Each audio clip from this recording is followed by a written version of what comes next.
Ever felt overwhelmed with managing a large amount of data? It's like trying to find a needle in a haystack, isn't it? Enter data structures, your new best friend. These are not just boring computer science concepts, but practical tools for organizing and storing data. They're like the shelves, drawers, and hangers in your closet, making it easier and quicker for you to find your favorite shirt. Imagine if your closet was disorganized. It would take you forever to find your favorite shirt, wouldn't it? Now let's relate this to data structures. Think of data structures as closets for your data. Picture this. You've just moved into a new apartment and you're faced with the task of organizing your clothes in your closet. Your closet is empty and you have a pile of different clothes, shirts, pants, dresses, and so on. How would you organize them? Well, you might put your shirts in one section, your pants in another, and your dresses in yet another. Each type of clothing has its own place, making it easier for you to find exactly what you're looking for when you need it. This is exactly what data structures do for your data. They organize it in a way that makes it easy for you to access and manipulate. Now, let's delve a bit deeper into the closet analogy. Just as there are different types of closets, walk-in closets, reach-in closets, wardrobes, each suited for different spaces and needs, there are different types of data structures, arrays, linked lists, stacks, and queues, to name a few. Each type of data structure is designed to handle data in a specific way. For instance, an array is like a set of shelves in your closet. It holds a fixed number of items, and you can access each item directly, much like you can reach for any shirt on a shelf. On the other hand, a linked list is more like a row of hangers.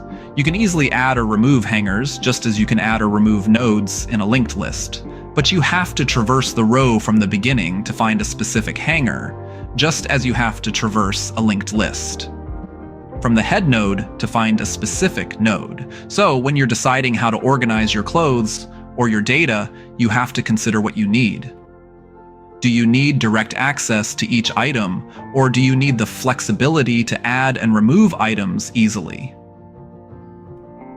Your answer to these questions will determine whether you choose a set of shelves or a row of hangers, an array or a linked list. So just as you would pick a specific type of closet based on your needs, you would choose a specific data structure depending on the type of data and operations you want to perform. Now let's dive into the different types of data structures. Imagine you're at a bustling train station.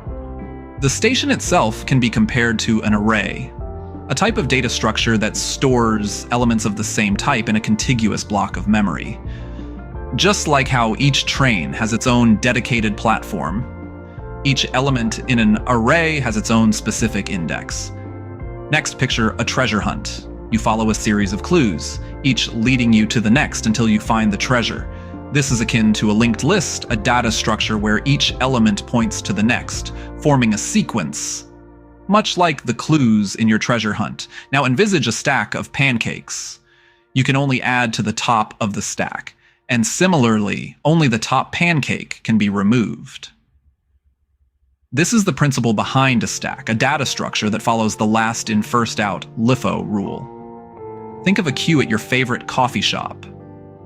The person who has been waiting the longest gets served first, and new customers join the end of the line. This mimics a queue in data structures, operating on a first in first out, FIFO principle. Then imagine a family tree. It starts with a root, which branches out into various nodes, each representing a family member.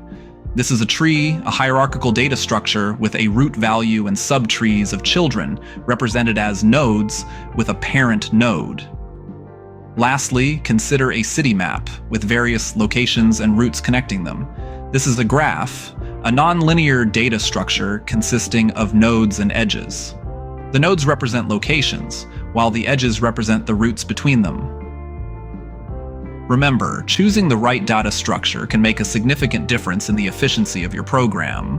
Why are data structures so important in programming?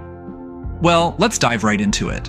Imagine you are in a library with millions of books, but there's no catalog, no sections, no order.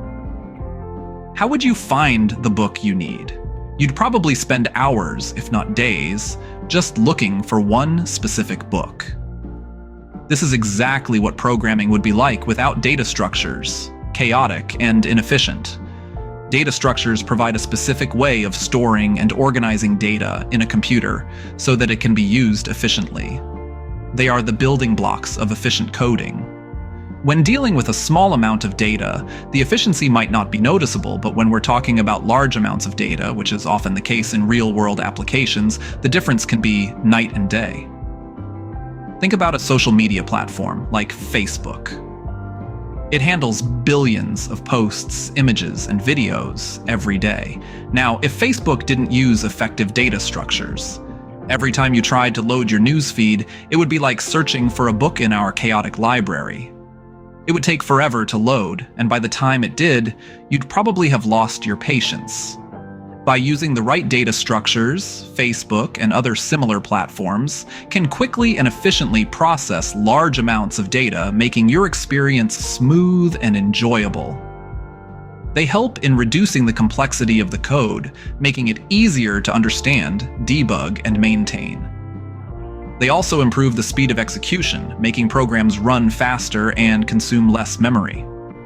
Data structures are like the secret sauce that makes everything work smoothly behind the scenes. They allow us to handle complex tasks with ease, and without them, we'd be dealing with a huge mess of data, trying to make sense of it all. In essence, without data structures, we'd be lost in a sea of data, much like a closet without any compartments.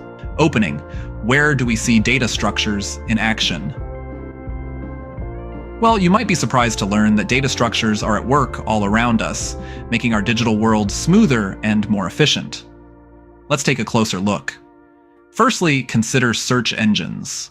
When you type a query into Google, it's not manually sifting through every website on the internet to find your answer.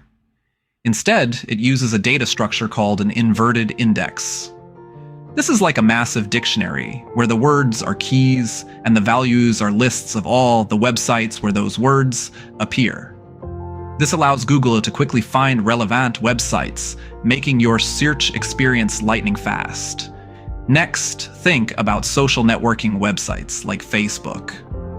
When you log in, your newsfeed isn't just a random assortment of posts. It's a carefully curated list based on complex algorithms. These algorithms use data structures like graphs to understand and map the relationships between users. This is how Facebook knows to show you posts from your close friends and family first. Then, there's the world of database systems. Whether it's the inventory of an online store or the patient records in a hospital, databases manage and organize vast amounts of data. And guess what's at the heart of these systems? That's right, data structures. They use structures like B-trees and hash tables to enable efficient storage and retrieval of data. Lastly, let's not forget about machine learning and artificial intelligence. These cutting-edge technologies leverage complex data structures to train models, recognize patterns, and make predictions. For instance, decision trees, a type of data structure, are used in machine learning for classification and regression tasks. In essence, data structures are the hidden heroes, diligently working behind the scenes, making our digital experiences seamless and efficient. They're in the code of the games we play, the apps we use, even the websites we browse. Closing. Just as a well-organized closet makes your life easier, a well-chosen data structure can simplify your coding journey. Let's wrap up our discussion on data structures.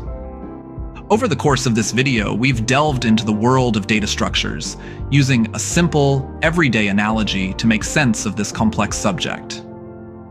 Just as you organize items in your closet, you handle data in your programs. We've explored various types of data structures, from arrays and linked lists to stacks and queues.